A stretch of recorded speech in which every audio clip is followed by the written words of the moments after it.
Los viajes de Gulliver, de Jonathan Swift.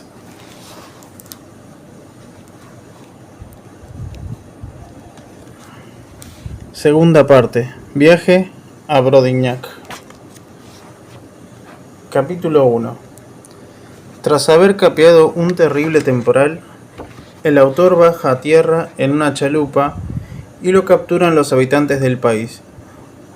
Trato de que es objeto, breve descripción del país y de los habitantes. Como la naturaleza y el destino me condenaban a una vida activa e inquieta, 2 meses después de mi regreso, como ya lo dije, volví a dejar mi país natal y me embarqué a bordo de una nave llamada Aventura, con destino a Surat.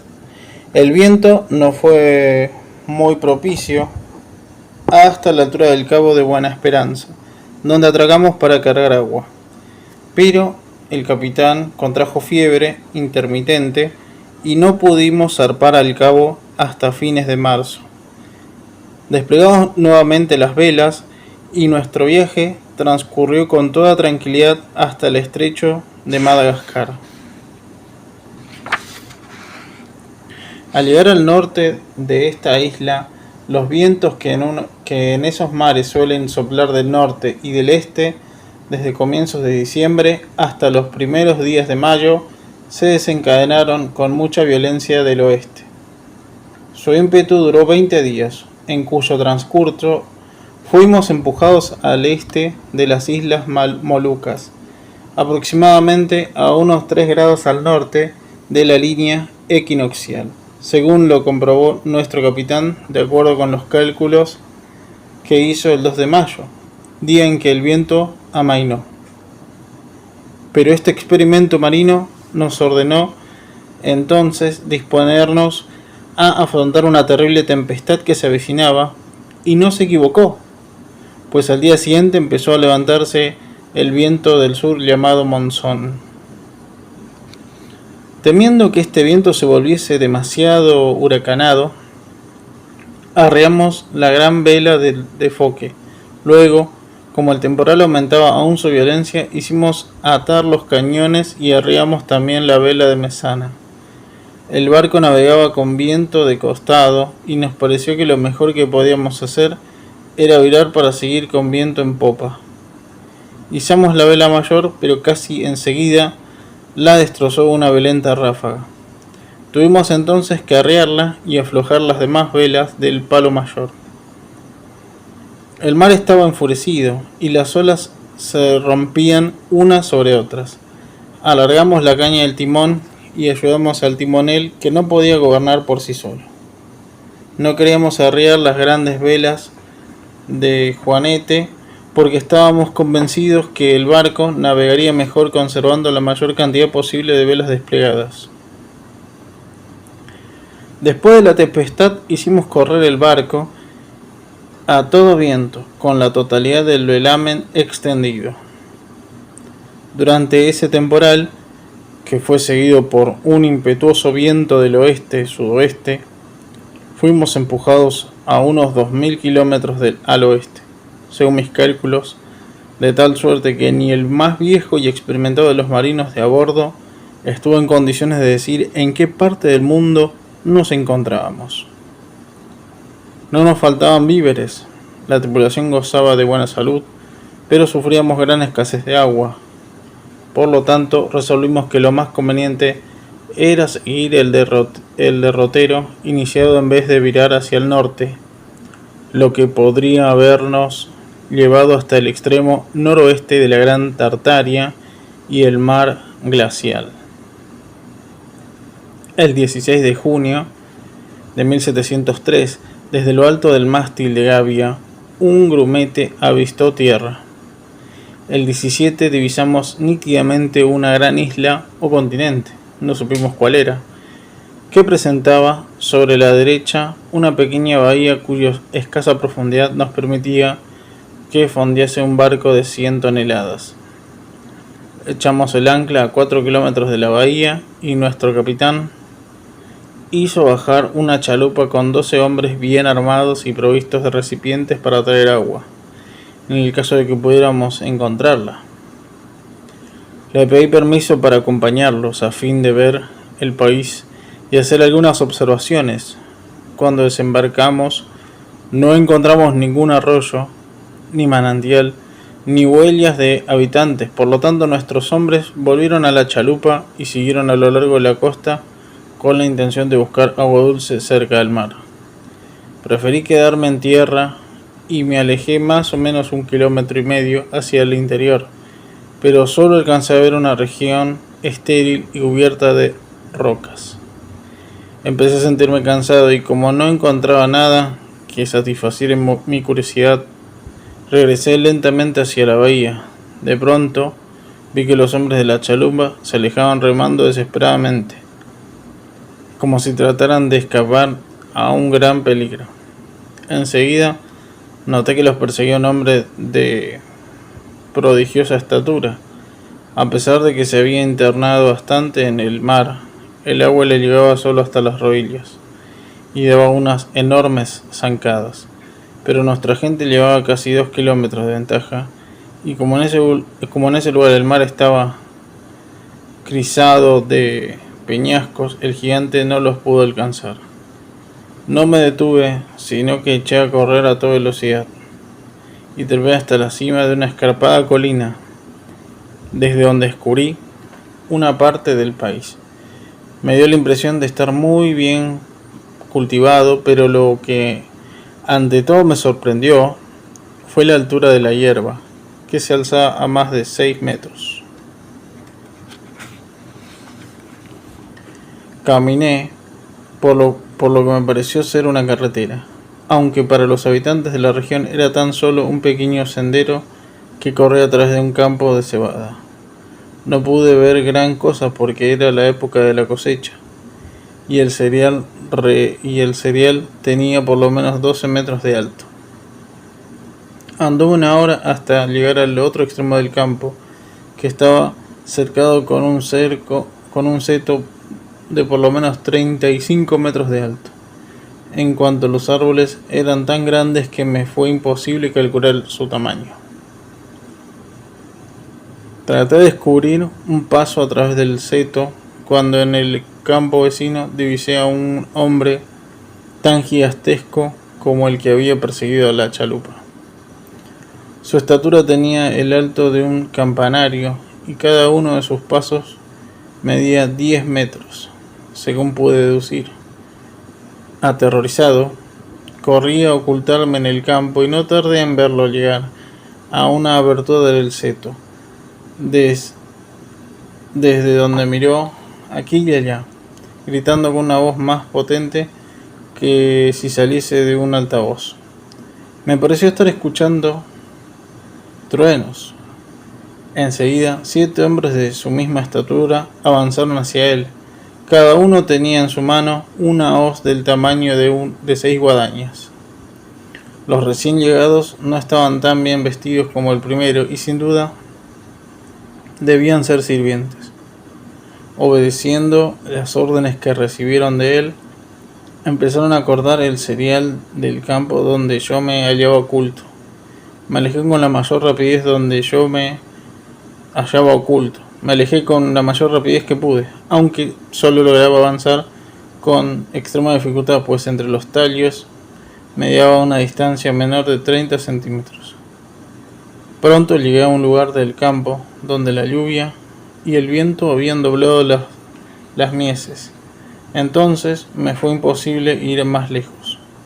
Los tallos estaban tan enmarañados que no hallé la manera de deslizarme entre ellos, y las barbas de las espigas caídas eran más fuertes y tan afiladas que me atravesaban la ropa y me penetraban en las carnes.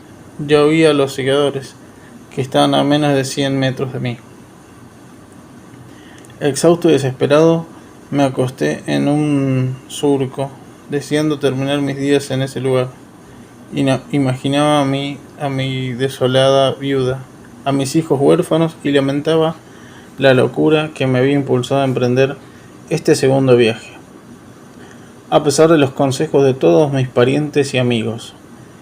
En mi aflicción No podía dejar de pensar en el país de Lilliput, donde había sido considerado como el mayor prodigio que jamás se hubiese visto en el mundo, donde yo era capaz de arrastrar una flota íntegra con una sola mano y realizar tantas otras maravillas, cuyo recuerdo será eternamente conservado en las crónicas de aquel imperio y que la posteridad pondrá en duda, aunque queden confirmadas por el testimonio de una nación, de toda una nación.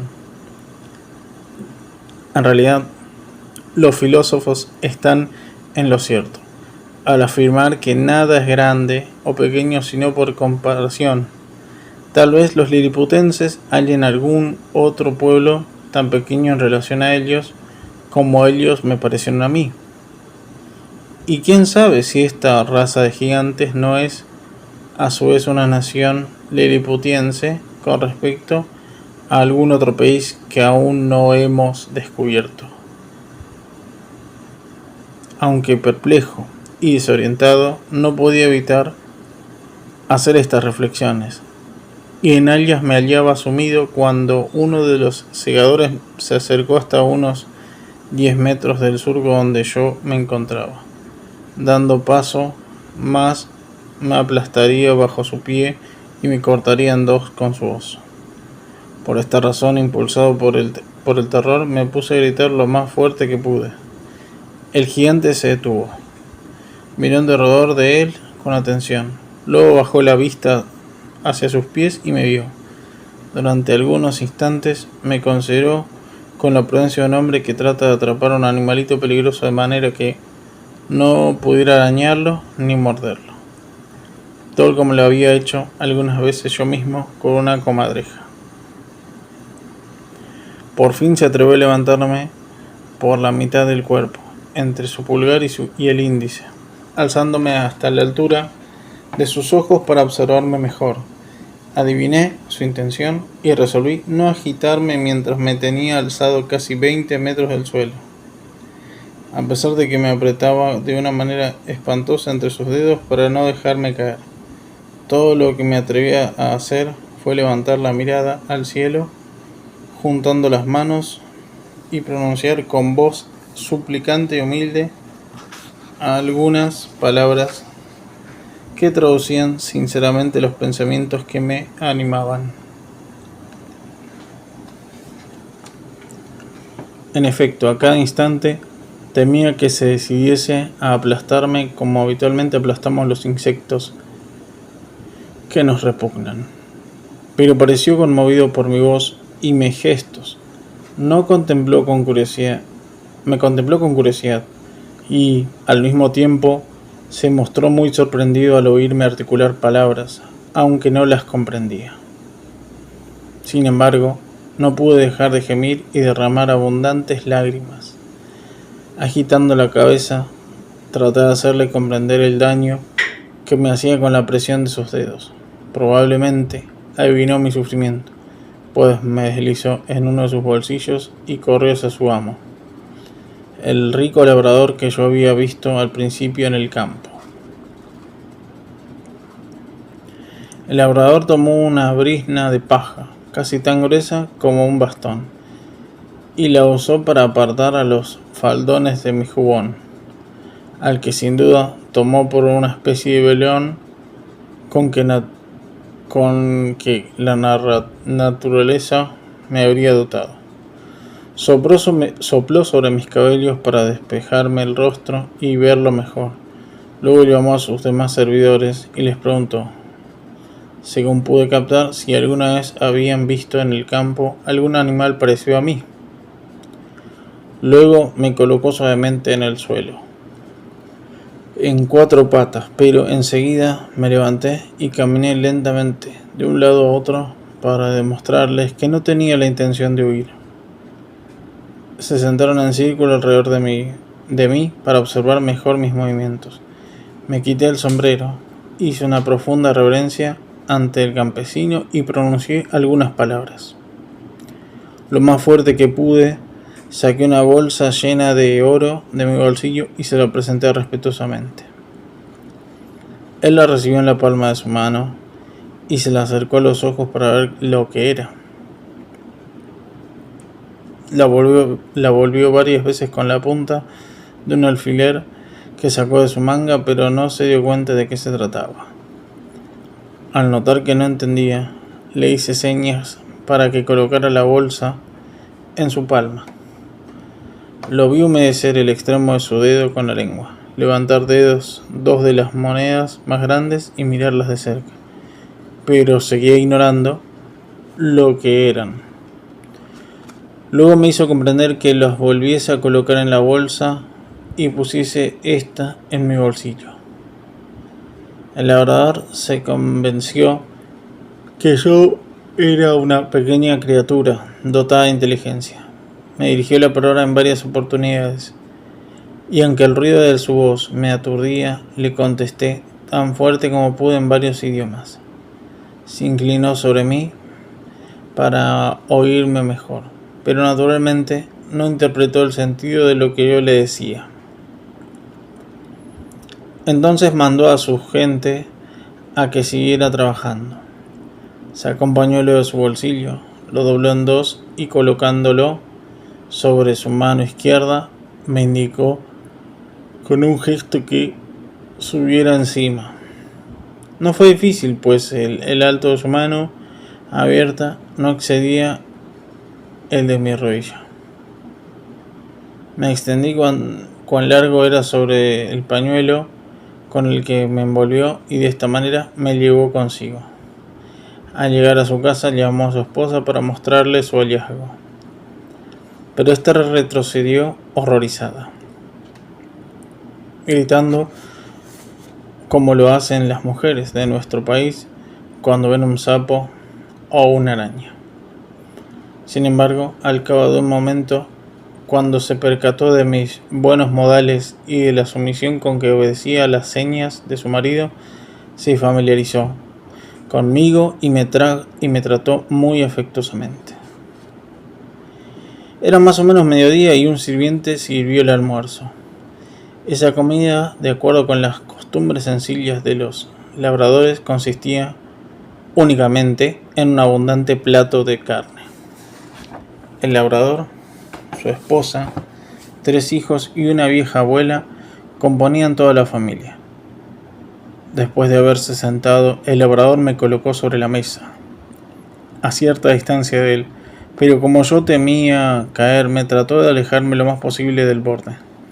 La mujer cortó un pedacito de carne y desmenuzó un poco de pan en una escudilla de madera que colocó delante de mí. Le hice una profunda reverencia. Saqué mi cuchillo y mi tenedor y me puse a comer. Eso divirtió mucho a todos. La dueña de casa mandó a su criada que trajese un vasito de licor, cuya capacidad era de unos 10 litros, y lo llenó de bebida. Lo levanté con gran esfuerzo y pronuncié algunas palabras.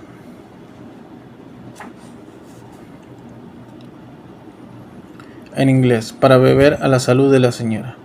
Mi ocurrencia les hizo prorrumpir en carcajadas tan estrondosas que estuve a punto de quedarme definitivamente sordo.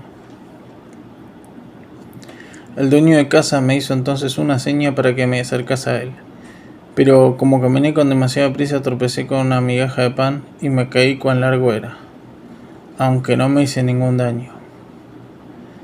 Me levanté enseguida y al notar la preocupación de esas buenas gentes me quité el sombrero. Les hice revolotear por encima de mi cabeza, prefiriendo 3 gritos de júbilo para darles a entender que no me había lastimado. Estaba por acercarme a mi amo. Es con ese nombre que lo designé en adelante. Cuando el más pequeño de sus hijos, un chiquillo de unos 10 años, me tomó por las piernas y me levantó tan alto que todo mi cuerpo tembló de miedo. El padre me arrancó de entre las manos del muchacho y le pegó una cachetada tan fuerte en la oreja izquierda que hubiese bastado para arribar a todo un ejército de caballería europeo. Luego ordenó retirarse de la mesa, pero temiendo que el rapaz me guardase rencor y recordando que los niños de nuestro país son malvados por naturaleza como con los pajaritos, los conejos, los gatitos y los cachorros. Me arrojé de rodillas y señalando al muchacho, traté de hacer comprender a mi amo que le suplicaba que lo perdonara. El padre accedió a que el pequeño volviese a su lugar. Entonces avancé hacia él y le besé la mano. En medio del almuerzo, el gato favorito de mi ama saltó sobre sus rodillas. Oí detrás de mí un ronquido semejante al que harían 12 telares. Al volver la cabeza noté que era el gato que ronroneaba. El animal me pareció tres veces más alto que un buey, y la ferocidad de su cara me heló de espanto, a pesar de que yo me encontraba en el otro extremo de la mesa, y que mi ama lo sujetaba para que no me saltara encima. Sin embargo, mis temores eran vanos, pues mi amo me colocó a 1 metro del animal sin que éste reparara siquiera en mí. Como yo sabía por experiencia que huir o demostrar temor ante un animal feroz es la manera infalible de provocarlo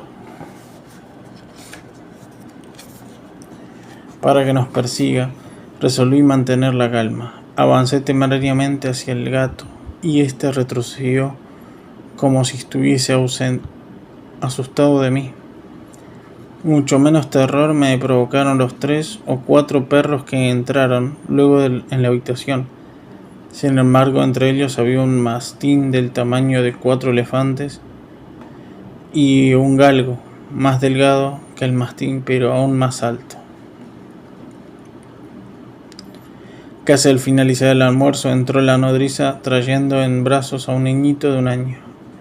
En cuanto me vio, prorrumpió en alaridos tan agudos que lo podrían haber oído desde el puente de Londres hasta Chelsea. El bebé me tomaba por un muñeco y gritó para conseguir que le diesen ese juguete. La madre tuvo la habilidad de entregarme al chiquillo, quien, sin tardanza, se apoderó de mí y deslizó mi cabeza en su boca, pero preferí unos chillidos cuya estridencia aterrorizó al bebé y me dejó caer. Me habría infaliblemente desnucado si la madre no hubiese tendido su delantal por debajo de mí para tranquilizar al pequeñuelo. La nodriza agitó entonces un sonajero, especie de enorme esfera hueca llena de grandes piedras, atada por un cable a la cintura del niño, pero que no lograba calmarlo. No le quedó otra alternativa que apelar al último recurso, es decir, amamantarlo. Después de la comida, mi amo fue a reunirse con sus servidores y, de acuerdo con lo que logré colegir en su voz y de sus gestos, recomendó a su mujer que tomara el mayor cuidado de mí. Yo estaba muy cansado y tenía mucho sueño.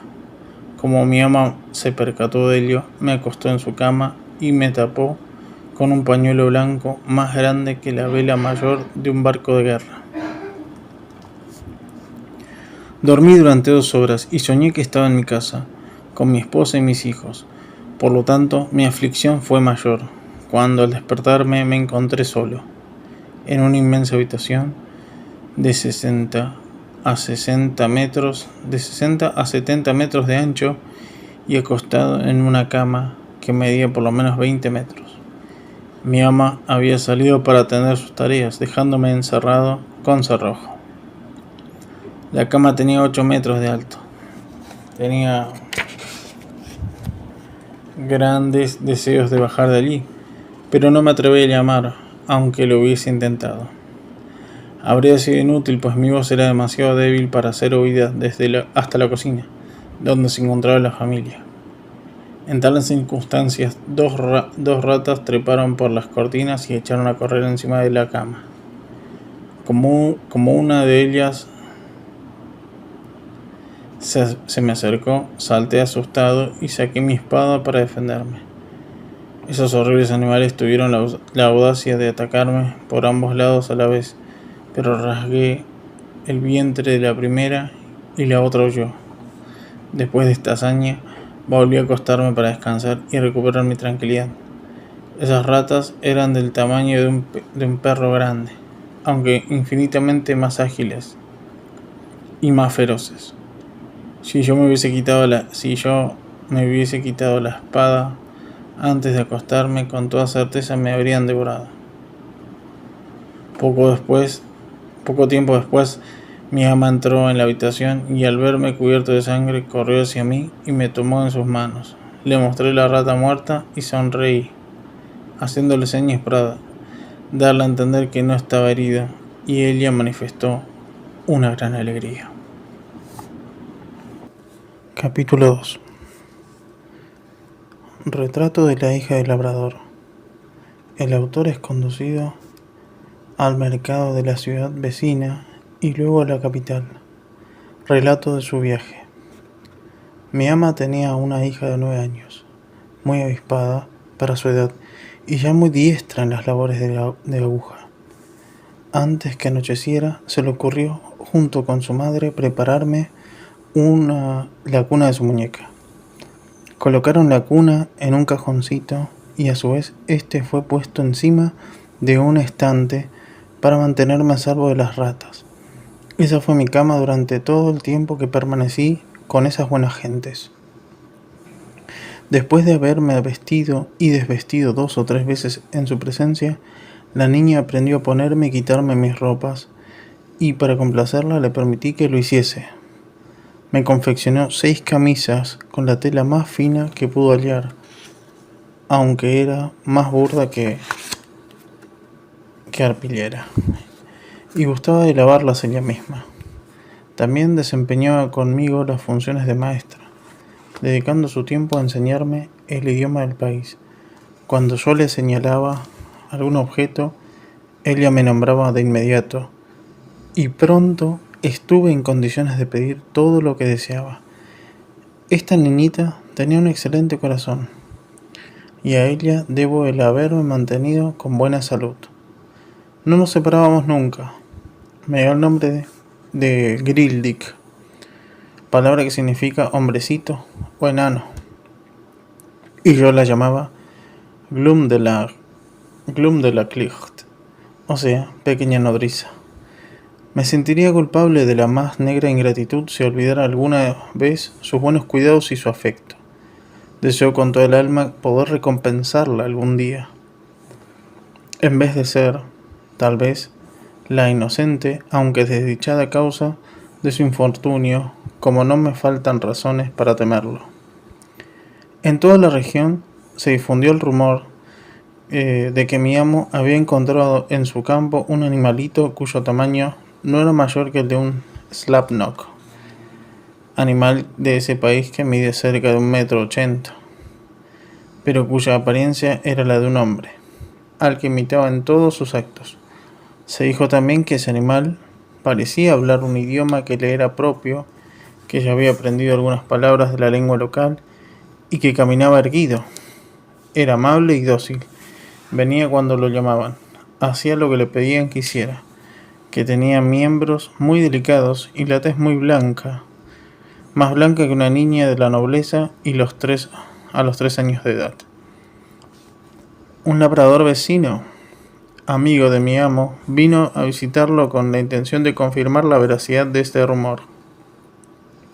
Me trajeron al instante, me colocaron sobre la mesa, donde caminé de un lado a otro, desenvainé mi espada y volví a envainarla.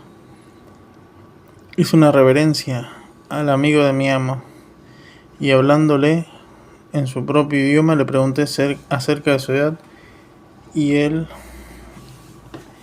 le di la bienvenida. Todo de acuerdo con las instrucciones de mi amita. Este hombre, que debido a su avanzada edad era muy corto de vista, se puso gafas para examinarme mejor.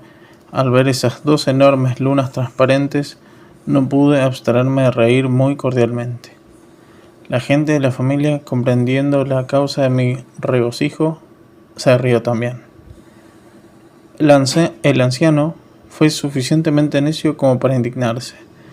Me pareció que tenía el aspecto de un antipático avaro, y no me equivoqué, pues él fue quien dio a mi amo el mal consejo de exhibirme los días de mercado en la ciudad vecina, cobrando para ello. Adiviné que se tramaba algo en mi contra cuando los vi a ambos hablar un largo rato en voz baja, mientras me miraban de vez en cuando señalándome con los dedos. A la mañana siguiente mi amita Glumdelachlicht confirmó mis sospechas al repetirme todo lo que su madre le había contado. La pobre niña me colocó en su regazo y derramó abundantes lágrimas. Ella temía, en efecto, que alguna persona ruda me apretara demasiado fuerte y me hiciese daño. Me hiriese o hasta me aplastase, tal vez. Además, como notaba que yo era de temperamento modesto y que en todo cuanto concernía a mi honor me demostraba muy delicado, estaba muy afligida al verme expuesto por dinero a la curiosidad del pueblo más bajo. Decía que su papá y su mamá le habían prometido que Gildrick sería para ella sola, pero que ya veía que querían engañarla otra vez, como habían hecho el año anterior simulando obsequiarle un cordero, y no obstante, como cuando estuvo bien gordo, lo vendieron al carnicero. En lo que a mí me concierne, confieso que me afligí menos que mi amita. Abrigaba la esperanza de recobrar algún día mi libertad y opinaba que el hecho de ser exhibido de un lado a otro como un monstruo no podía mancillar mi honor luego de regresar a Inglaterra, ya que si el mismo rey de Gran Bretaña se hubiese hallado en esta situación similar a la mía, habría sufrido la misma desgracia. Siguiendo el consejo de su amigo, mi amo me puso en una caja y cuando llegó el día del mercado me llevó a la ciudad vecina, acompañada por su hija. La caja estaba cerrada por todos los lados y solo tenía algunos agujeros para dejar pasar el aire. La niña había tenido la precaución de poner en ella el colchón de su muñeca, pero de todos modos sufrí mucho.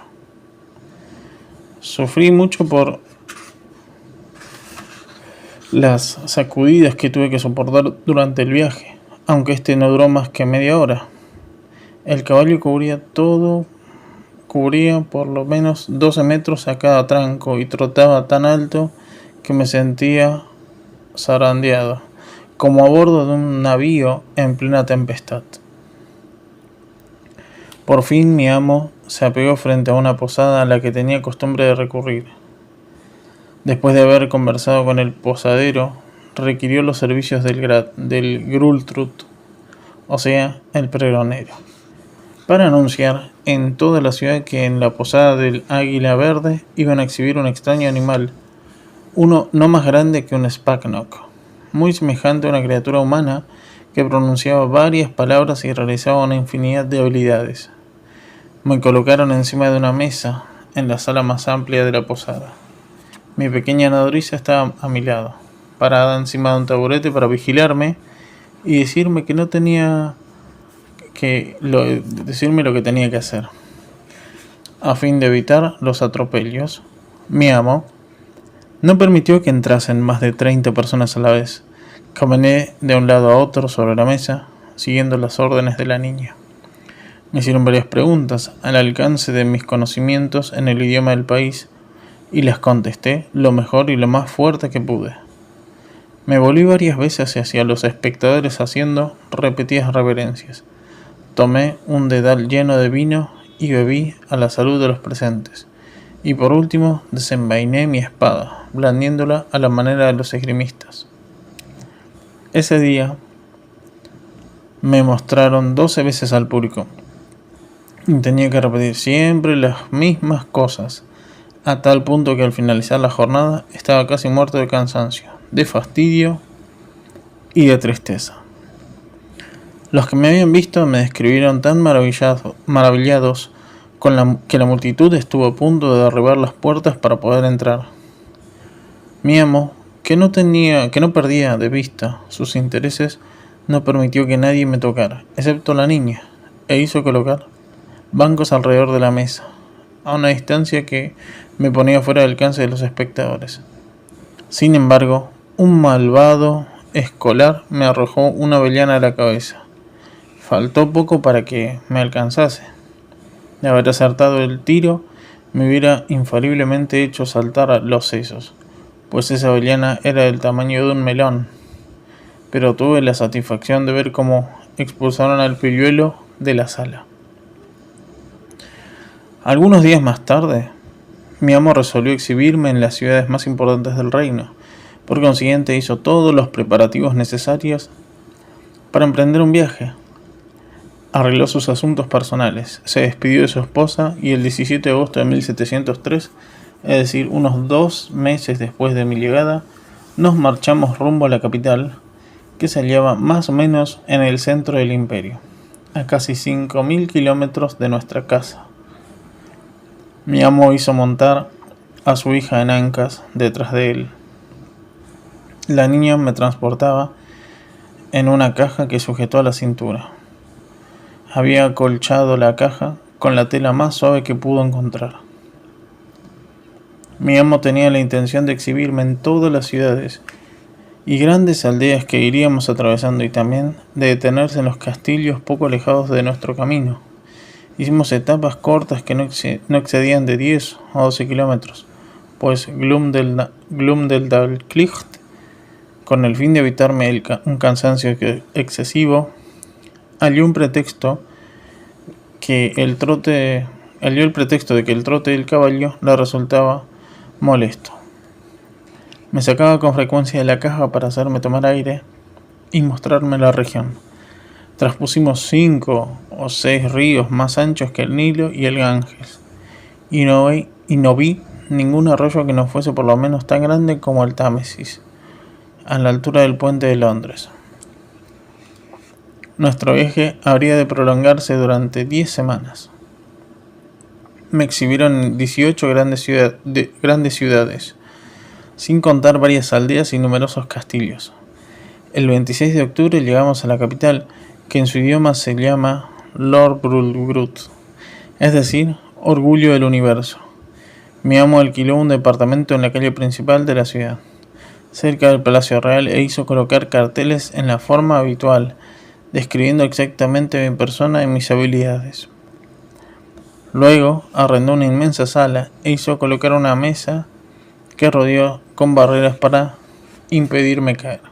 Sobre esta mesa me mostraba 10 veces al día, con gran asombro y alegría de todo el pueblo. Yo ya sabía hablar bastante bien el idioma y comprendía todo lo que me decían. Además, había aprendido el alfabeto y podía, aunque con cierta dificultad, leer y comentar sus libros.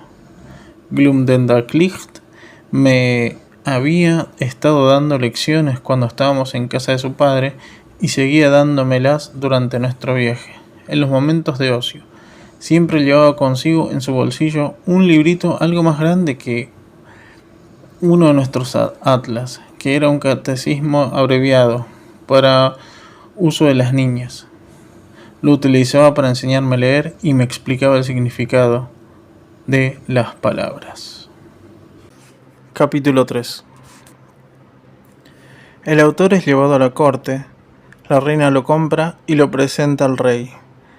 Discute con los sabios de su majestad, le preparan un alojamiento, se convierte en el favorito de la reina y riñe con su enano. Las tareas y el cansancio que soportaba cada día alteraron profundamente el estado de mi salud. Cuanto más ganaba mi amo, más insaciable se volvía. Yo había perdido por completo el apetito y mi aspecto era casi esquelético. Mi amo lo advirtió y, suponiendo que me moriría pronto, decidió sacar el mayor provecho posible de mí.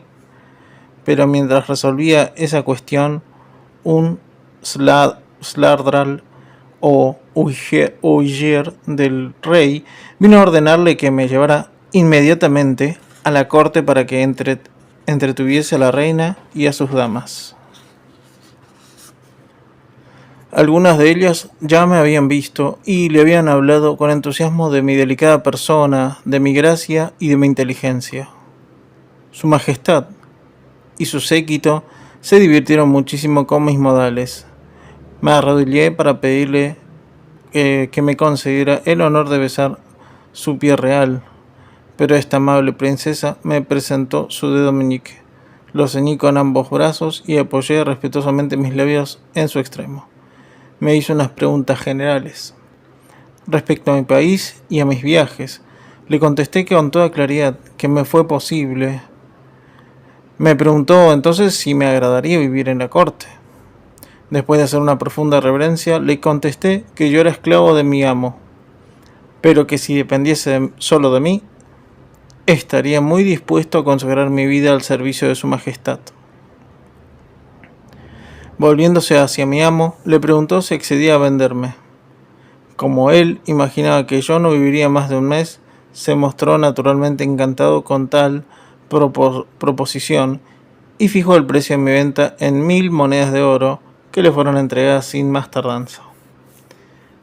Dije entonces a la reina que puesto que me convertía en su más humilde servidor, le rogaba quisiera admitir a Glumdalclitch a su servicio, pues ella siempre había tenido muchas atenciones, cariño y cuidados hacia mí. La niña podría seguir siendo mi aya. Su majestad aceptó y obtuvo fácilmente el consentimiento del labrador, muy feliz de ver a su hija en la corte. En cuanto a mi amita, no podía ocultar su júbilo. Mi amo se marchó diciendo que se alegraba de dejarme en tan buenas manos. Le contesté con una reverencia altanera. Observando la frialdad con que despedía al labrador, la reina me preguntó el motivo. Le respondí con toda libertad que la única gentileza que debía a mi amo era la de no haberme aplastado en su campo, pero que esa gentileza había sido ampliamente compensada por todo lo que él había ganado a mis expensas exhibiéndome, así como por la suma que acababa de recibir. Mi salud, agregué, estaba muy comprometida por la vida de esclavitud a que estaba sometido y por la obligación que me imponía entretener a la gente en todas las horas del día. Además, le dije también que si mi amo no hubiese creído que mi vida corría peligro, no se hubiera desprendido tan fácilmente de mí, pero que ahora, aliándome bajo la protección de una princesa tan bondadosa, ya no corría el riesgo de ser desdichado y esperaba que los temores acerca de mi salud serían vanos, pues ya me sentía reconfortado por la augusta presencia de su majestad. Tal fue, en pocas palabras, el discurso que pronuncié, cometiendo varios barbarismos y titubeando bastante. La reina, que tuvo la voluntad de pasar por alto mis errores de lenguaje, pareció sorprendida al encontrar tan buen sentido en un animal tan pequeño. Me tomó entre sus manos y me llevó inmediatamente para que me viese al rey, que se había retirado a su gabinete. Su majestad, el hombre de fisonomía austera, no reparó al principio de mis rasgos y preguntó con cierta sequedad a la reina desde cuándo manifestaba afición por los splacnox, pues me había tomado por uno de esos insectos. Pero la reina, que era muy ingeniosa, se limitó a colocarme sobre el escritorio del rey, ordenándome que dijera yo mismo a su majestad quién era. Tuve apenas tiempo de pronunciar algunas palabras cuando Glumdalclitch, que no podía tolerar que permaneciera alejado de ella, penetró osadamente en el gabinete del rey y relató circunstancias en que yo había descubierto. Al examinar de cerca mi figura y mis gestos, antes que yo comenzase a hablar, el rey me tomó por un juguete mecánico, un autómata fabricado por algún hábil artesano. Pero cuando escuchó mi voz y halló sentido a los pequeños sonidos que yo emitía, no pudo ocultar su asombro y su admiración. Mandó a llamar a 3 de sus sabios que cumplían su semana de turno en la corte. De acuerdo con la costumbre del país, los sabios me estudiaron detenidamente y manifestaron luego opiniones muy diversas a mi respecto. Sin embargo, todos estuvieron de acuerdo que yo no podía haber sido formado según las leyes corrientes de la naturaleza, pues carecía de la capacidad para defender mi vida, ya sea huyendo rápidamente, ya sea trepando los árboles o bien cavando hoyos en la tierra. Después de observar mis dientes durante un largo rato, llegaron a la conclusión que yo era carnívoro. Uno de los sabios sugirió que yo era un ser subdesarrollado, pero esta opinión fue rechazada en lleno por los otros dos. Le hicieron notar que mis miembros estaban perfectamente formados y que yo había vivido varios años, como lo comprobaba mi barba, cuyos pelos eran visibles en el microscopio. No admitían que fuese un enano, pues no cabía comparación posible con el enano de la reina, el más pequeño que jamás se hubiese visto en todo el reino, y que, sin embargo, tenía casi 9 metros de estatura. Después de una larga discusión concluyeron unánimemente que yo no era un enano, sino un Relplum Skalkacht, o sea, un juguete de la naturaleza. Decisión muy de acuerdo con la moderna filosofía de Europa, donde los profesores, para tratar de ocultar su ignorancia, han inventado esta maravillosa respuesta a todas las dificultades de la ciencia. Brinda beneficio para el progreso del conocimiento humano.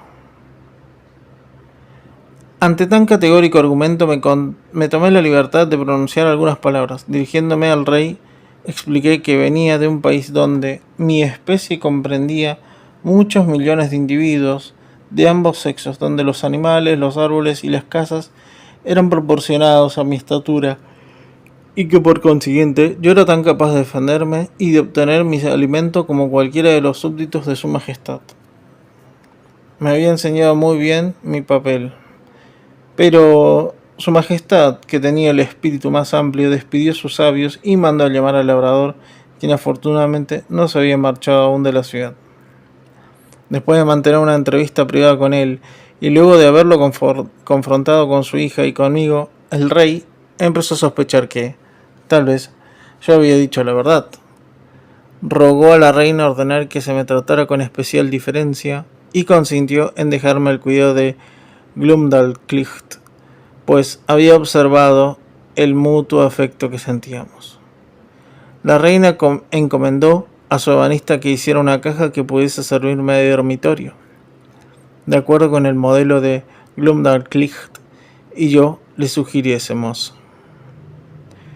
En 3 semanas, este hábil artesano me fabricó una habitación de madera con una puerta y ventanas. El techo se veía permitiendo a Glumdalclitch sacar la cama para airearla y prepararla. Las paredes estaban acolchadas para prevenir accidentes. Otro artesano de renombre se encargó de hacerme 2 sillas, 2 mesas y un armario para guardar mis ropas. Luego la reina mandó buscar las sedas más finas con las que confeccionaron mi vestimenta. Esta princesa se aficionó tanto a mi compañía que no podía comer sin mí. Yo tenía una mesa colocada sobre la de su majestad y a Glumdalclitch, subida sobre un taburete, me cuidaba durante las comidas. El rey me brindaba su amistad y en distintas oportunidades me hizo preguntas respecto a las costumbres, la religión, el gobierno, las leyes y la literatura de Europa. Le contestaba lo mejor que podía. Este monarca tenía una inteligencia tan penetrante y razonaba con tanto tino que sus reflexiones acerca de todo lo que yo le decía eran muy acertadas.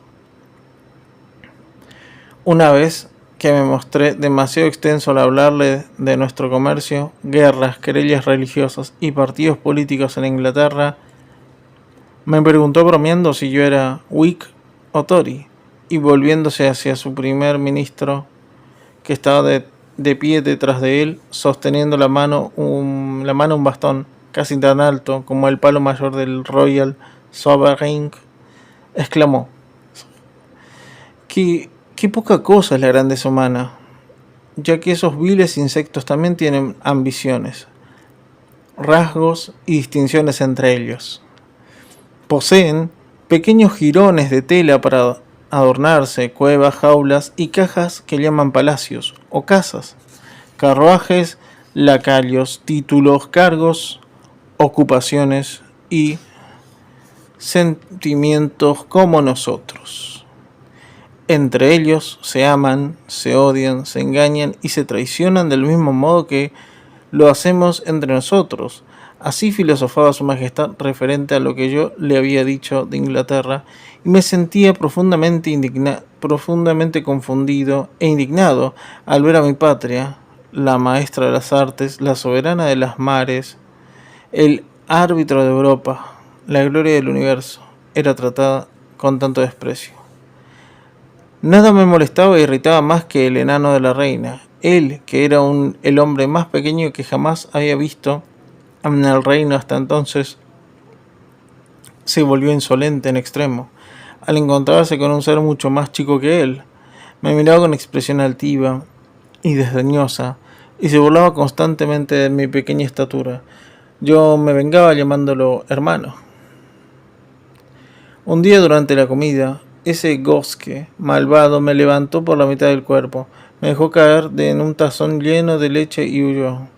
Me hundí hasta las orejas y creo que de no haber sido un buen nadador me habría ahogado, pues en ese momento Glumdalclitch se encontraba por casualidad en el otro extremo de la habitación. La reina se quedó tan azorada que le faltó presencia de ánimo para socorrerme, pero mi amita vino corriendo a salvarme y me retiró del tazón cuando yo había tragado un buen litro de leche. Me llevaron enseguida a la cama. Sin embargo, el accidente no tuvo consecuencias enojosas, excepto para mis ropas. El enano fue azotado y, además, lo condenaron a beber de la leche del tazón donde me habían arrojado. Ahora daré al lector una breve descripción de este país, hasta donde pude conocerlo por haberlo recorrido. Se extiende unos 10.000 kilómetros de largo y tiene unos 5 a 8.000 kilómetros de ancho. Por lo tanto, deduzco que nuestros geógrafos se equivocan cuando hacen creer que entre Japón y California solo existe el mar. Hacia el norte, este reino termina en una cadena de montañas que tiene más de 30.000 metros de alto y a la que no es posible acercarse porque sus numerosos volcanes están en constante actividad. El país no posee puertos y la costa es tan escarpada que casi nadie se atreve a abordarla. Esta es la razón por la cual estos pueblos están excluidos de todo vínculo con el resto del mundo.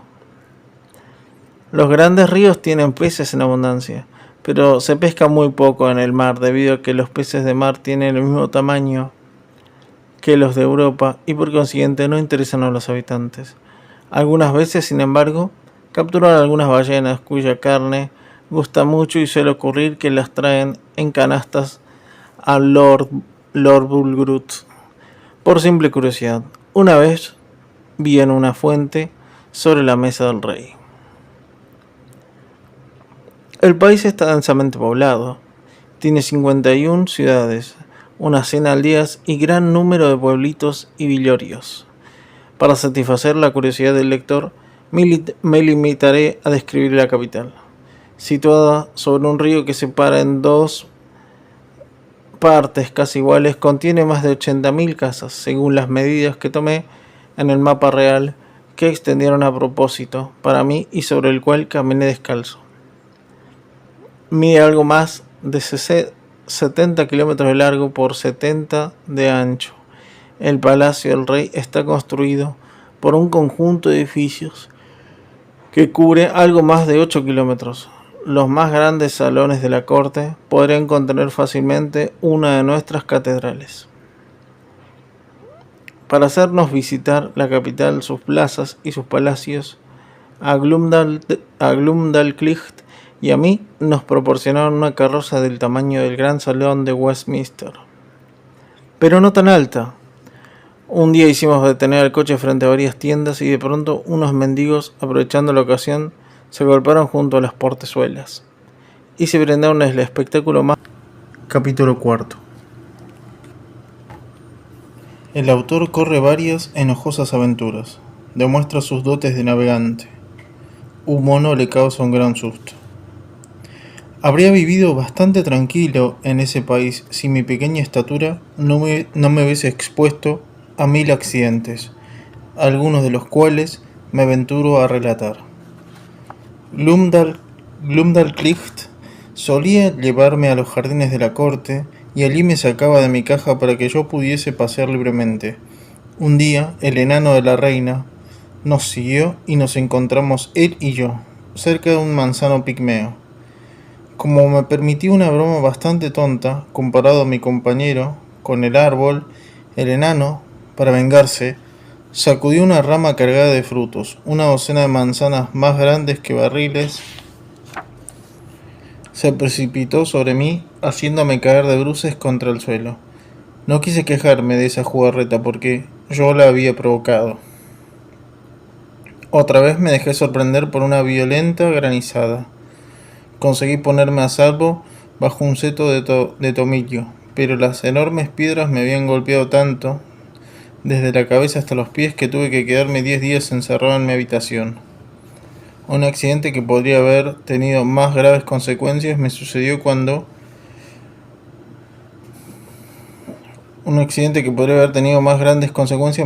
también en los mismos jardines. Durante la ausencia de mi amita, un perrito pachón que pertenecía a uno de los jardineros me tomó en su boca, me llevó junto a su amo y me depositó ante él, meneando el rabo. Afortunadamente me había tomado con tanta habilidad que no sufrí daño alguno. Esta última aventura decidió a Glumdalclitch a no dejarme más solo, lo que me contrarió bastante. La reina me complacía en interrogante acerca de mis viajes y no desperdiciaba una sola oportunidad para distraerme cuando me veía melancólico. Un día me preguntó si yo sabía remar o manejar una vela, y si un poco de ejercicio de esa índole no sería beneficioso para mi salud. Le contesté que entendía bastante de ambas actividades, aunque en efecto mi profesión era la de cirujano. Conocía la navegación y con frecuencia había ayudado a marineros, pero ignoraba, agregué, cómo podría navegar en ese país donde la más pequeña embarcación tenía el tamaño de uno de nuestros buques de guerra. Su Majestad me dijo entonces que si tal era mi deseo, su carpintero me construiría un bote y ella misma buscaría un lugar para que yo pudiese navegar. Acepté agradecido y en 10 días el carpintero me construyó, siguiendo mis instrucciones, una pequeña nave con todas sus jarcias, que podía contener 8 hombres de mi tamaño. Luego, por orden de la reina, me fabricaron un enorme cuenco de madera, bien calafateado, para impedir que perdiese el agua, y lo instalaron en la sala exterior del palacio.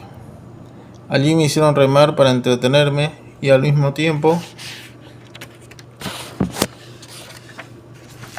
para divertir a la reina y sus damas. Algunas veces izaba la vela y no tenía más que timonear mientras las damas me daban viento con sus abanicos, o los pajes soplaban a todo pulmón. Cuando terminaba, Glumdalclitch se llevaba mi bote a su cuarto y lo colgaba de un clavo para hacerlo secar.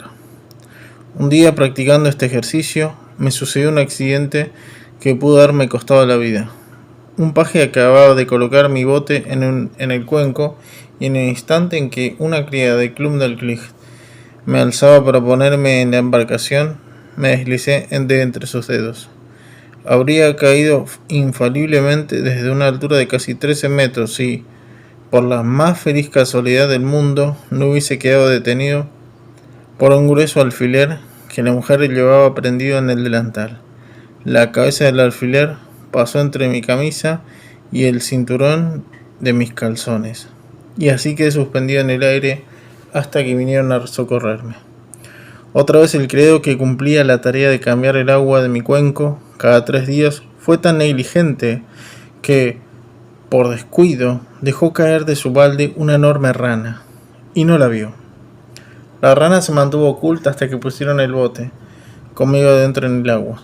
Viendo entonces un lugar donde descansar, la rana trepó al bote y lo hizo inclinar tanto que tuve que permanecer del otro lado. haciendo contrapeso para impedir que se volcase. Pero golpeé al monstruo con un remo obligándolo a saltar fuera del bote. Finalmente, he aquí el relato del mayor peligro que corrí en aquel reino. Glumdalclitch, que había salido para hacer una visita, me había encerrado con cerrojo en mi cuarto. El tiempo era muy caluroso y la ventana de la habitación estaba abierta, así como las ventanas y la puerta de mi caja. Mientras estaba sentado junto a mi mesa, absorto en mis meditaciones, oí algo que entraba por la ventana de la habitación y saltaba de un lado para otro. Aunque me sentí muy alarmado, tuve el valor de mirar hacia afuera y vi a un animal que brincaba y corría en todas direcciones. Luego, acercándose a mi caja, la observo con curiosidad y miro al interior de por la puerta y las ventanas. Me refugié en el rincón más apartado, pero este animal, que era un mono, me produjo tal espanto que me faltó presencia de ánimo para esconderme debajo de mi cama. Después de hacer toda clase de muecas y piruetas, el mono me descubrió, introduciendo entonces una de sus manos por las aberturas de la puerta, con el gesto de un gato que juega con una laucha. Me prendió por los faldones de mi jubón y me sacó afuera. Me alzó con su mano derecha, sosteniéndome de la misma manera que una nodriza sostiene a un niño para amamantarlo. Cuando me resistí, me apretó con tanta fuerza que me pareció más prudente someterme y soportar sus fantasías. Tengo sobradas razones para creer que me tomó por un monito, pues me acariciaba suavemente la cara con su otra mano. De pronto fue sorprendido por un ruido de la puerta de la habitación. De un brinco, saltó por la ventana por la que se había entrado y desde allí, trepando con 3 manos y sosteniéndome con la otra, subió por las cornisas hasta alcanzar el tejado de la casa vecina. En ese momento oí a Glumdalclitch proferir unos lastimosos gritos. La pobre niña estaba desesperada, y en pocos minutos todo ese sector del palacio estaba alborotado. Algunos criados corrieron a buscar escaleras. Sentado sobre la cornisa del edificio, el mono me tenía como a una muñeca, con una de sus manos, y me daba de comer con la otra. Me introducía en la boca desperdicios de carne que había encontrado y me pegaba si me rozaba traerlos. La gente que miraba desde abajo se reía a carcajadas. Después de todo, eso es bastante comprensible, ya que, excepto para mí, la situación debió ser muy cómica. Algunas de las personas empezaron a tirar piedras con la esperanza de hacer bajar al mono, pero estuvieron a punto de romperme la cabeza y les prohibieron seguir haciéndolo. Colocaron escaleras y varios hombres subieron entonces al tejado. El mono huyó, asustado, dejándome caer sobre una teja acanalada, y un lacayo de mi amita me recogió. Me deslizó en el bolsillo de sus calzones, me trajo sano y salvo al lugar seguro. Estaba medio asfixiado por los desperdicios que el mono me había introducido en la garganta, pero Glumdalclitch consiguió hacerme vomitar y me sentí aliviado. Los apretones del mono me habían magullado tanto que debía guardar cama durante 2 semanas. El rey mandaba diariamente a preguntar noticias mías. La reina se dignó a venir a visitarme varias veces. Mataron al mono y se publicó un decreto que prohibía en adelante tener ningún animal de esa especie en el vecindario del palacio. Después de haberme restablecido, fui a visitar al rey para agradecerle todas sus gentilezas, y me hizo el honor de reírse mucho de mi desventura. Me preguntó en qué había pensado cuando el mono me tenía en brazos, si la carne que me había hecho comer tenía buen sabor, y si el aire fresco que respiraba en lo alto del tejado no me había despertado el apetito. Finalmente quiso saber lo que yo habría hecho en mi país en semejantes circunstancias. En Europa, le contesté, no tenemos monos, excepto los que son traídos de los países lejanos y que son demasiado pequeños para ser peligrosos. pero en lo que concierne al enorme animal con que acabo de enfrentarme, puedo afirmar que, si el susto no me hubiese cohibido, habría utilizado mi espada abriéndole tal herida que habría retirado su mano de mi cuarto en menos tiempo que el que tardó en ponerla. Pronuncié esas palabras con el aplomo de alguien que defiende su honor puesto en juego. Pero mi discurso solo provocó una carcajada general. Nadie pudo evitar reírse, a pesar del respeto debido a su majestad. Eso me hizo comprender, entonces, cuánta es la necedad del hombre que busca jactarse en presencia de quienes le son superiores en muchos aspectos. Todos los días proporcioné a la corte alguna ridícula historia, y Glumdalclitch, a pesar de quererme mucho, era bastante pícara como para ir a contar mis tonterías a la reina. Cuando sabía que con ellas podía divertir a su majestad. Un día, por ejemplo, fui al campo con Glumdalclitch, quien, como de costumbre, me sacó de mi caja para que pudiese pasear un poco en un prado. En medio del sendero había una boguiña. Quise saltar por encima para exhibir mi agilidad, pero desdichadamente calculé mal mi impulso y caí justo encima, hundiéndome en la inmundicia hasta las rodillas. Salí de allí con bastante dificultad y uno de los lacayos me limpió lo mejor que pudo con su pañuelo. La reina se enteró pronto de esta humillante aventura. Los lacayos la difundieron por todas partes y, durante varios días, fui objeto de las burlas de todos. Capítulo 5. Algunas ocurrencias del autor para divertir al rey y a la reina. El rey pregunta acerca de la vida en Europa y el autor trata de informarlo. Reflexiones del rey a este respecto. 1 o 2 veces por semana asistía al despertar del rey y con frecuencia solía hallarme presente cuando lo afeitaban. Al principio, esta ceremonia me impresionaba mucho, pues la navaja del barbero tenía doble tamaño de una guadaña, según la costumbre del país. Su majestad era afeitada solamente 2 veces por semana. Un día pedí al barbero unos pelos de la barba real y me los obsequió. Tomé entonces una tablita en la que hice varios agujeros equidistantes. Fijé hábilmente los pelos en los mismos y me hice un peine. Me fue muy útil, porque el mío estaba roto y en todo el país no había encontrado ningún artesano bastante diestro para hacerme otro. Algún tiempo más tarde imaginé otro pasatiempo. Rogué a una de las damas de la corte que me guardara y me diera los cabellos que caían de la cabeza de la reina cuando la peinaban. Cuando hube juntado bastante cantidad, me hice aconsejar por el ebanista encargado de hacer pequeños trabajos para mí y le encargué me hiciera 2 sillones de la medida de los que yo tenía en mi caja, indicándole que perforara pequeños agujeros con una lesna muy fina. Una vez que las patas, los brazos y el asiento y el respaldo estuvieron listos, pasé los cabellos de la reina por los agujeritos y logré, de esta manera, armar 2 sillones semejantes a los muebles esterillados que se usan en Inglaterra. Se los obsequié a la reina, que los puso en una vitrina, como curiosidades.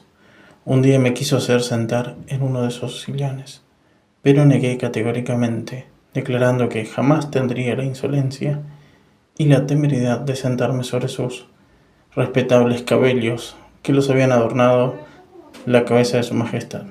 Como yo era hábil para hacer manualidades, usé el resto de aquellos cabellos para tejer una bolsita con el nombre de la reina entretejido en letras de oro. Se la di a Glumdalclitch, pero como la bolsita era demasiado pequeña, aún para contener monedas de oro, mi amita lo usó para guardar esas chucherías que tanto agradan a las niñas.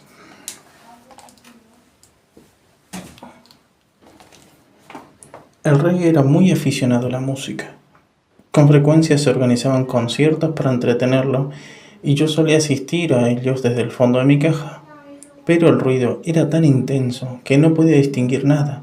todos los tambores y trompetas de un ejército real redoblando y sonando en nuestros oídos no podían producir mayor estruendo.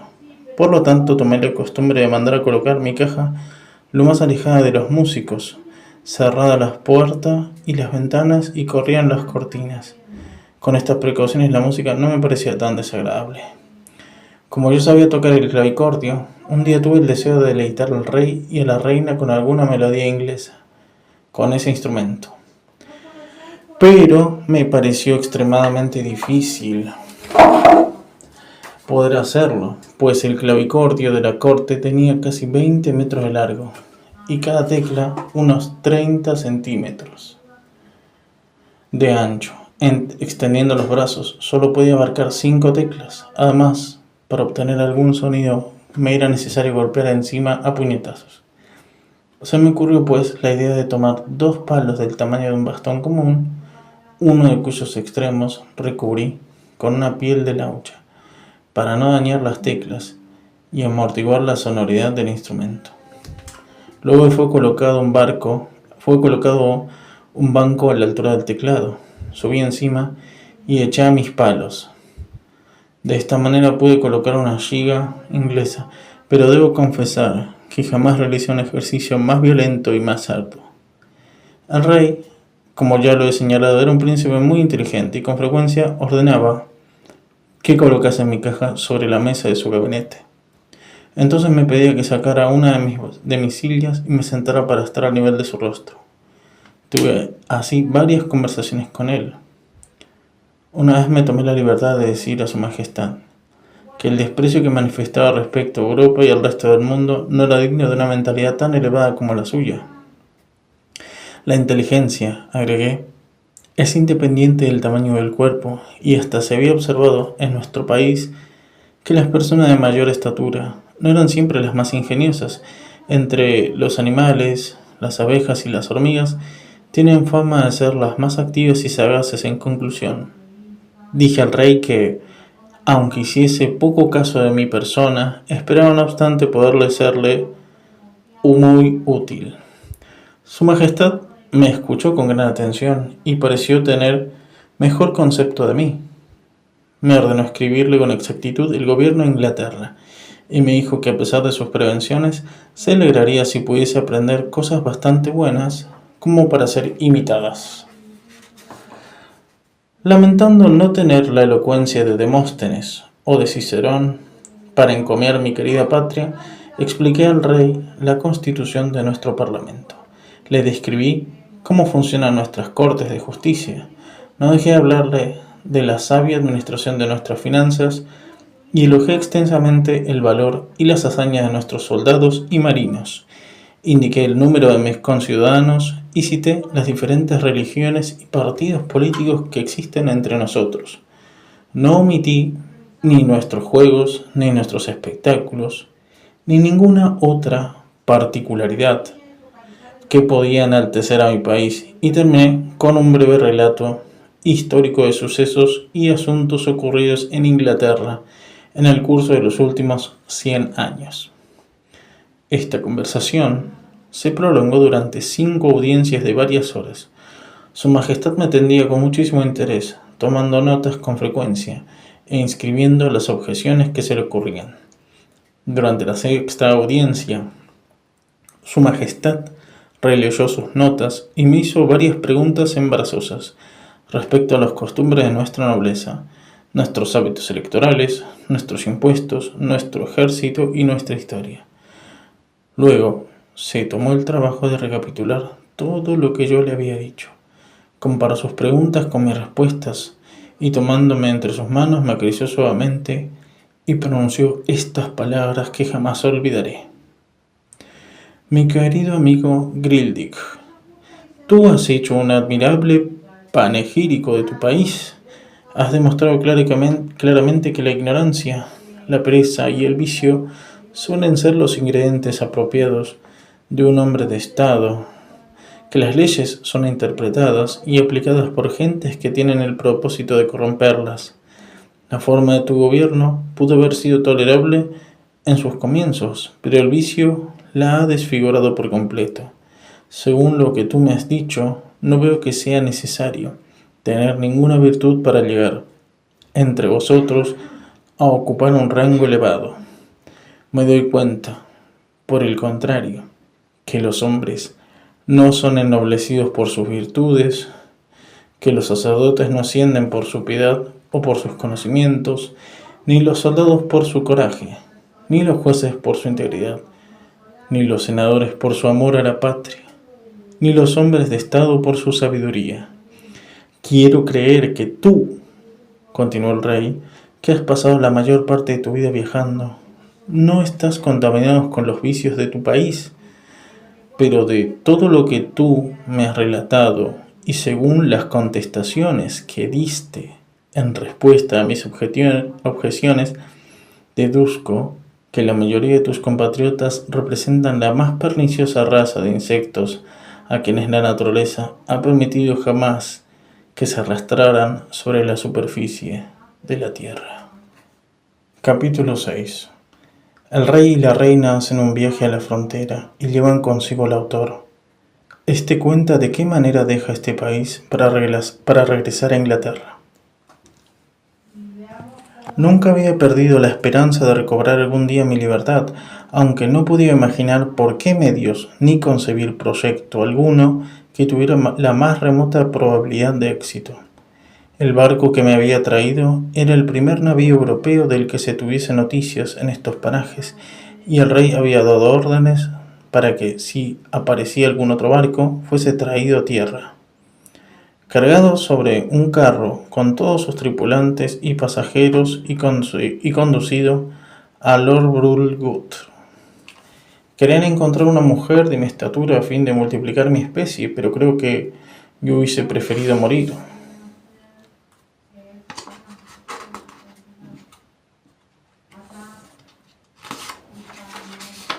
Antes de tener hijos destinados a ser encerrados en jaulas como canarios y a ser vendidos en todo el reino como animalitos curiosos. Sin embargo, tengo que reconocer que me trataban con mucha bondad. Era el favorito de sus majestades y el deleite de toda la corte, pero esa condición no satisfacía la dignidad de mi naturaleza humana. Anhelaba intensamente volver a encontrarme con mis semejantes, poder pasear por las calles y los campos sin correr el riesgo de ser pisoteado o aplastado como una rana, ni ser el juguete de un cachorro. Pero mi liberación llegó antes de lo que yo esperaba y de una manera absolutamente imprevisible. Relataré ahora las circunstancias de este sorprendente acontecimiento. Ya hacía 2 años que me encontraba en este país. Al comienzo del tercero, Glumdalclitch y yo acompañamos al rey y la reina en un viaje hacia la costa meridional del reino. Como de costumbre, me transportaban en mi caja de viaje, pequeña habitación muy bien instalada, de unos 4 metros de ancho, en la que habían suspendido una hamaca para evitarme las sacudidas provocadas por el trote de los caballos. Para que penetrase el aire, había pedido al carpintero que hiciera una abertura que yo podía cerrar a mi antojo mediante una tabla.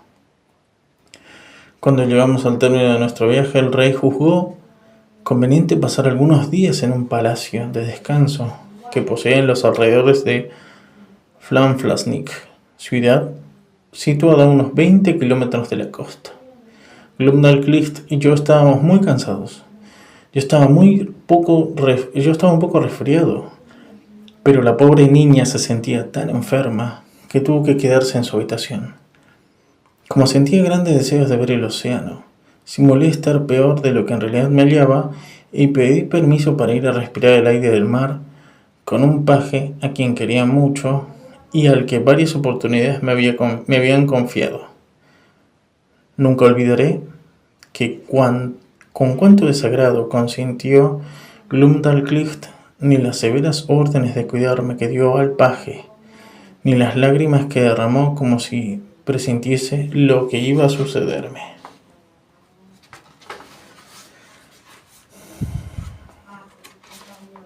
El paje me llevó, pues, en mi caja y me condujo a casi media hora del trayecto del palacio hacia las rocas de la costa. Le pedí entonces que pusiera la caja en el suelo y levantando una de mis ventanas me dediqué a contemplar el mar con melancolía. Un poco más tarde dije al paje que me sentía cansado y deseaba dormir un poco. Después que el muchacho hubo cerrado la ventana, tardé poco tiempo en quedarme dormido. Supongo que creyendo que yo no corría ningún riesgo durante mi sueño. El paje trepó por las rocas para buscar huevos de pájaro. Yo ya la había visto entretenerse en esa diversión. Sea como fuere, de pronto me despertó una violenta sacudida dada a mi caja. Al principio sentí que era levantada hacia los cielos. Después avanzó horizontalmente a una velocidad prodigiosa. La primera sacudida había estado a punto de arrojarme fuera de mi hamaca, pero luego el movimiento fue bastante suave. Grité en vano, con todas mis fuerzas. Miré por la ventana y solo vi nubes. Por encima de mi cabeza oí un ruido semejante a un poderoso batir de alas. Entonces comencé a comprender la seriedad de mi situación y supuse que un águila había tomado con su pico el cordón de mi caja, con el propósito de dejarla caer sobre alguna roca como una tortuga en su caparazón y sacar mi cuerpo para devorarlo. La vista y el olfato de esas aves les permiten, en efecto, descubrir su presa a gran distancia, aunque se halle más oculta de lo que yo me encontraba, bajo unas tablas de 5 centímetros de espesor. Al cabo de algún tiempo, noté que el batir de alas se volvía más ruidoso y que mi caja se agitaba de un lado a otro como el cartel de una tienda sacudido por un fuerte viento. Oí algunos chasquidos sordos y de pronto me sentí caer verticalmente durante más de un minuto, con increíble rapidez. Mi caída se terminó con un terrible choque que hizo más ruido que las cataratas del Niágara. Luego estuve sumido en las tinieblas. Finalmente la caja volvió a subir y muy pronto pude ver la luz del día por parte superior de mi ventana. Comprendí entonces que había caído al mar y que mi caja flotaba. El águila que me llevaba debía haber sido atacada por otras águilas que le disputaban su presa, y se habría visto obligada a soltarme para defenderse. Las pesadas planchas de hierro que reforzaban el fondo de mi caja la habían mantenido nivelada durante la caída y le impidieron romperse al chocar contra la superficie del agua. Oh, cómo deseaba entonces ser socorrido por mi querida Glumdalclitch, de quien este accidente me alejaba tanto. Puedo decir que en medio de mi desdicha no pude menos que lamentar la ausencia de mi querida Amita. Pensaba en la aflicción que tendría y en la inevitable pérdida de confianza de que le haría objeto a la reina. Estoy seguro que muy pocos viajeros se han encontrado en una situación tan angustiosa como la mía. A cada instante mi caja podía destrozarse, ser volcada por una ráfaga de viento y sumergida por las olas. Bastaba con que se rompiera un cristal de la ventana para provocar inmediatamente mi muerte. El agua ya empezaba a invadir mi caja por algunas grietas y me apresuré a rellenarlas lo mejor que pude. Desdichadamente no tenía fuerzas para levantar el techo. De haber podido hacerlo hubiera trepado encima, sentándome sobre la tapa, en vez de quedarme encerrado allí como en el fondo de una botella. Mientras me hallaba en esta deplorable situación, me pareció oír ruido de una de las paredes de mi caja y luego tuve la impresión de que era remolcada. De vez en cuando la sentía sometida a un esfuerzo que hacía subir las olas hasta la altura de mis ventanas, dejándome casi oscuras. Esto me dio una débil esperanza de socorro, aunque no me era posible imaginar de dónde podría llegar. Me paré sobre la silla, acerqué mi cabeza a la pequeña hendidura debajo del techo y me puse a gritar con todas mis fuerzas pidiendo socorro en todos los idiomas que conocía. Luego até mi pañuelo a un palo y pasándolo por la hendidura lo agité en el aire. Si algún navío llegaba a encontrarse próximo, los marineros sabrían así que un infeliz mortal estaba preso en esa caja. No noté efecto alguno de todo lo que hacía, pero pronto tuve la absoluta convicción de que la caja era remolcada. Al cabo de una hora sentí que chocaba con algo muy duro. Al principio temí que fuese una roca. Luego oí claramente sobre el techo un ruido semejante al roce de un cable. Poco después me sentí alzado más o menos 1 metro. Volví entonces a izar mi palo y mi pañuelo pidiendo socorro hasta quedarme ronco. Me contestaron con grandes exclamaciones, repetidas 3 veces. Unos segundos más tarde, alguien caminaba sobre mi techo y una voz gritó en inglés por la hendidura. ¿Hay alguien ahí adentro? Contesté, sí, soy un pobre inglés condenado por el destino a la mayor calamidad que jamás pudo haber conocido una criatura humana. En nombre del cielo, sáquenme de este calabozo. La voz repuso, tranquilícese, no tiene nada que temer, su caja está atada a nuestro barco y el carpintero va a hacer un agujero en el techo para sacarlo a usted de ahí adentro.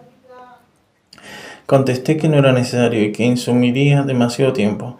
Bastaba con que algún miembro de la tripulación pasara su dedo por el cordón de mi caja, la sacara del mar y la colocara sobre la cubierta del navío. Al oírme hablar de ese modo, algunos marineros dijeron que yo era un pobre loco. Otros se echaron a reír. Estaba muy lejos de pensar en efecto que me encontraba ahora entre hombres de mi estatura y de mis fuerzas.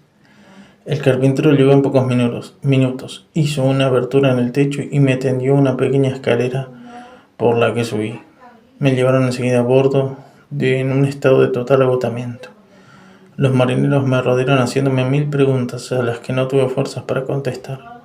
Me imaginaba estar rodeado por pigmeos, pues mis ojos seguían todavía acostumbrados a seres monstruosos que acababa de dejar. Pero el capitán Don Thomas Wilcox, hombre honesto y meritorio, notó que yo estaba a punto de desfallecer. Me llevó a su camarote, me hizo beber un cordial y me invitó a acostarme en su cama, aconsejándome tomar un poco de descanso. Antes de dormir le expliqué que en mi caja tenía muebles valiosos, una hermosa hamaca, un catre plegadizo, 2 sillas, una mesa, un armario y que toda mi habitación estaba tapizada, o mejor dicho, acolchada, con telas de seda y de algodón. Si quería dar la orden a un marinero de traerla a su camarote, yo la abriría en su presencia para mostrarle mis muebles. Al oír semejantes antes, el capitán pensó que yo estaba loco. Sin embargo, para complacerme me prometió hacer todo lo que pedía, y subiendo a la cubierta de mando envió a algunos marineros a visitar mi caja y retirar mis cosas. Cuando desperté me sentía mucho mejor. Como eran las 8 de la noche, el capitán mandó servir inmediatamente la cena. Después que nos dejaron solos, me pidió que relatara mis viajes y le dijera por qué Ventura había sido abandonado a merced de las olas en esta gran caja. Él la había divisado cerca del mediodía con su catalejo, creyendo al principio que se trataba de una pequeña embarcación. Luego, al acercarse y reconocer su error, había enviado su chalupa para ver qué era. Los marineros volvieron espantados, jurando que habían visto una casa flotante. El capitán, luego de reírse de esos desatinos, bajó él mismo a la chalupa, ordenando a sus hombres proveerse de un grueso cable. Después de dar varias vueltas alrededor de la caja, observó que tenía 2 argollas colocadas sobre un costado, en las que hizo atar el cable para remolcarme. Cuando vio mi palo y mi pañuelo, comprendió que algún desdichado estaba encerrado en esa prisión. Pregunté entonces al capitán si él o sus hombres no habían visto en el aire alguna ave prodigiosa en el momento en que me descubrieran. Me contestó que un marinero había observado 3 águilas que volaban de dirección al norte, pero no notaron que fuesen de mayor tamaño que las águilas corrientes, lo que debe atribuirse, supongo, a la gran altura a la que volaban. Le pregunté luego qué distancia nos encontrábamos de tierra. Me contestó que, según sus cálculos, debíamos estar a unos 400 kilómetros, por lo menos. Le aseguré que debía estar equivocado casi en una mitad, pues mi viaje aéreo no había durado más de 2 horas, desde el momento en que dejé la costa hasta que caí al mar. Ante tal afirmación, pensó nuevamente que yo había perdido el juicio y me aconsejó que volviera a acostarme en un camarote que había mandado preparar. Pero insistí en que estaba perfectamente reconfortado por su buena comida y su grata compañía y que me hallaba en pleno uso de mis facultades y de mi razón. Adoptó entonces una expresión seria y me rogó que le dijera con toda franqueza si no tenía el espíritu turbado y la conciencia cargada de arrepentimiento a raíz de algún crimen por el que me hubiesen castigado, exponiéndome en esa caja a merced de las olas, como aún se practica en algunos países. Aunque lamentaba, dijo, haber recogido un pillo en su barco, me prometió bajo palabra de honor dejarme en tierra y a salvo en el primer puerto donde atracáramos. Agregó que las absurdas palabras que yo había dirigido a los marineros y a él mismo, así como mis miradas extrañas y mi aspecto singular, eran un motivo harto significativo para despertar sus sospechas. Le rogué que tuviese la paciencia de escuchar toda mi historia y le hice un relato detallado de todas mis aventuras desde que salí de Inglaterra hasta el momento en que me descubrió.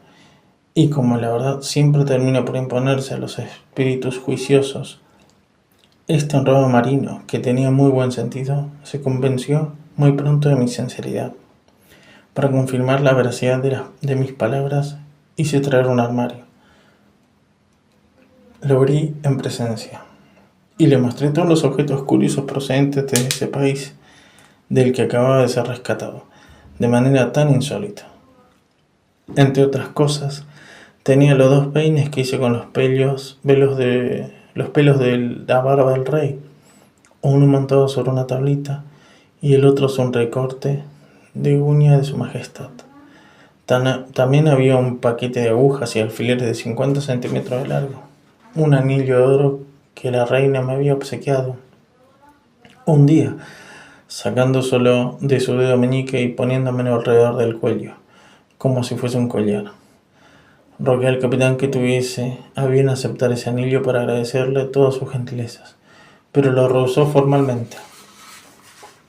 También le mostré un callo que yo mismo había extirpado de un dedo del pie de una joven de la corte y que tenía el tamaño de una calabaza. Finalmente, le invité a que examinara mis calzones, hechos con piel de laucha. El capitán escuchó mi relato con mucho interés, pero en un momento dado me interrumpió para preguntarme por qué gritaba yo tan fuerte al hablar. ¿Acaso el rey y la reina del país de los gigantes eran sordos? Le expliqué que hacía más de 2 años que adopté la costumbre de hablar así. Allá, cuando me dirigía a alguien, era como un hombre que se encuentra en la calle y quiere conversar con otra persona encaramada en lo alto de un campanario. Yo mismo agregué. Noté otra cosa desde el momento en que llegué a su barco. Todo me parecía infinitamente pequeño. El capitán comprendía entonces por qué, durante la comida, había yo contemplado con estupor todo lo que me rodeaba, esforzándome por no echarme a reír. Él había atribuido a mi actitud alguna perturbación de mi mente. Le contesté que, en efecto, había contenido la risa al ver sus platos del tamaño de una moneda de 2 centavos, su pierna de cordero grande como una ala de alondra, y sus vasos más pequeños que una cáscara de nuez, pues aunque la reina me dio todo lo que yo necesitaba, de dimensiones proporcionadas a mi estatura, estaba acostumbrado a todo lo que veía alrededor de mí.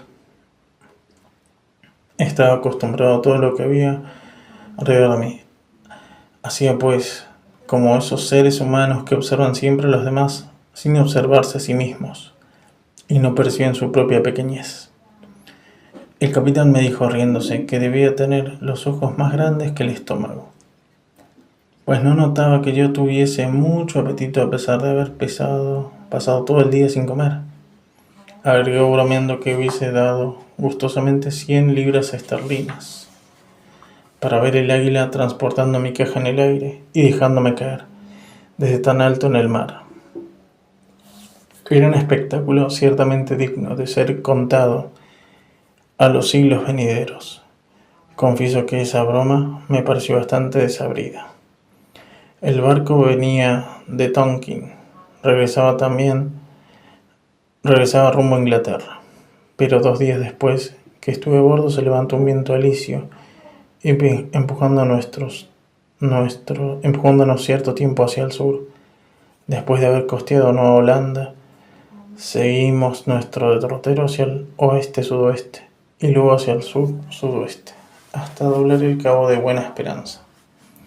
Ahorraré al lector el fastidioso relato de nuestra travesía, que se devolvió sin incidentes. El capitán hizo escala en 2 o 3 puertos, pero yo bajé del navío hasta nuestra llegada en Downs. Creo que fue el 3 de junio de 1706, unos 9 meses después de mi liberación. Ofrecí al capitán dejarle mis muebles para financiar el pago de mi pasaje, pero se negó a aceptarlos. Nos despedimos muy afectuosamente y le hice prometerme que vendría a visitarme a Redriff. Alquilé un caballo y un guía con 5 chelines que me prestó el capitán. En camino tenía la sensación de haber vuelto a Lilliput. Todo me parecía minúsculo: casas, árboles, animales, personas. Tenía miedo de pisar a los viajeros con quienes me encontraba y profería grandes gritos para hacerlos apartarse del camino, a tal extremo que 2 o 3 veces estuve a punto de recibir golpes por mi impertinencia. Cuando traspuse el umbral de mi casa, hice como los gansos que pasan bajo un portón y me agaché por temor a golpearme la cabeza. Mi esposa acudió a abrazarme y me incliné más bajo que sus rodillas, pensando que era la única manera de acercarme el rostro al suyo. Mi hija se arrojó a mis pies para pedir mi bendición, pero solo la vi cuando se levantó, pues me había acostumbrado durante demasiado tiempo a mantener la cabeza erguida y los ojos alzados. Contemplé a mis criados y a algunos amigos que encontraba allí como si hubiesen sido pigmeos y yo un gigante. Reproché a mi esposa y a mi hija por haber sido demasiado frugales, pues me pareció que habían achicado considerablemente. En una palabra, mi conducta era tan extraña que todos pensaron, como al principio el capitán, que había perdido el juicio. Mencionó todos estos detalles para hacer comprender el inmenso poder de las costumbres y de los prejuicios. Volví a acostumbrarme bastante pronto a mi esposa